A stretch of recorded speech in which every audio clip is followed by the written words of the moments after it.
बहादुरगढ़ में एक विवाहिता ने संदिग्ध परिस्थितियों में फांसी लगाकर अपनी जान दे दी। विवाहिता का शव घर के एक कमरे में फांसी के फंदे पर झूलता हुआ मिला।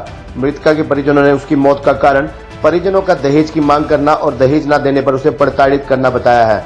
परिजनों के बयान के आधार पर पुलिस ने मृतका के पति और अन्य ससुराल वालों के खिलाफ दहेज हत्या का मामला दर्ज कर जांच शुरू कर दी है।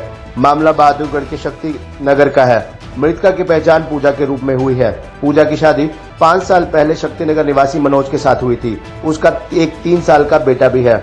मृतका के भाई ने बताया कि अक्सर ससुराल वाले उससे दहेज लाने की मांग करते थे। इतना ही नहीं, पूजा का पति मनोज बार बार ससुराल से कार लाने की मांग करता था और मांग पूरी नहीं होने पर उसे प्रताड़ित भी किया जाता था। ससुराल और पूजा के मायके पक्ष में इस बात को लेकर कई बार पंचायत भी हुई, लेकिन हर बार ससुराल पक्ष के लोग समझा बुझाकर पूजा को वापस ले आते, लेकिन कुछ दिनों बाद ही दोबारा से उसे प्रताड़ित करना शुरू कर दिया जाता। इसी से तंग आकर उसने फांसी का फंदा लगाकर आत्महत्या की है। मृतका का पति पर्सनल सिक्योरिटी गार्ड के तौर पर काम करता है। बहादुरगढ़ पुलिस ने पूजा के शव का सामान्य अस्पताल में पोस्टमार्टम कराकर परिजनों को सौंप दिया। साथ ही आरोपियों की गिरफ्तारी के प्रयास भी पुलिस की ओर से शुरू कर दिए गए हैं।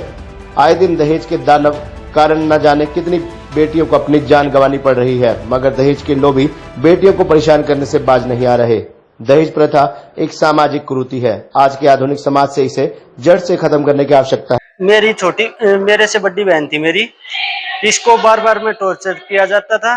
कभी दहेज के लिए, गाड़ी के लिए, कभी बोलती थी इनकी ननंदे आके क्या ना ये है वो है, टॉर्चरबाजी बहुत होती थी।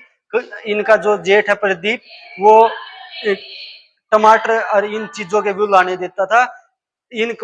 इनका मामा है जो रमेश, वो हमारे घर वालों को भी धमकी देता था। और जो हमारा बटेऊ था मनोज, वो भी हथियार की धमकी देता था। और प्लस इसकी मम्मी वो भी बार बार में टॉर्चरबाजी करती थी क्या ना हम दूसरी शादी करा देंगे। ठीक है जी। इसका जेठ बोलता था कि ना हमारी पुलिस में पहुंच है और हमें अपने आप बातचीत करके। आज दिनांक 23/8/2022 को सुबह कंट्रोल रूम जज्जर से सूचना प्राप्त हुई थी कि पूजा वाइफ ऑफ मनोज शक्तिनगर बहादुरगढ़ की मौत फांसी के कारण हुई है। तो मौका पर जाकर मौके का मुआयना किया। वहाँ पूजा के वारसान को बुलाया गया। बाद इंचार्ज पूजा के वारसान आए, जिन्होंने पूजा के पति और उनके घरवालों के खिलाफ शिकायत दर्ज कराई है, जिसके ऊपर मुकदमा दर्ज कर लिया गया है। आगे कार्रवाई की जा रही है। क्या मामला दर्ज किया है, किन धाराओं के? मुकदमा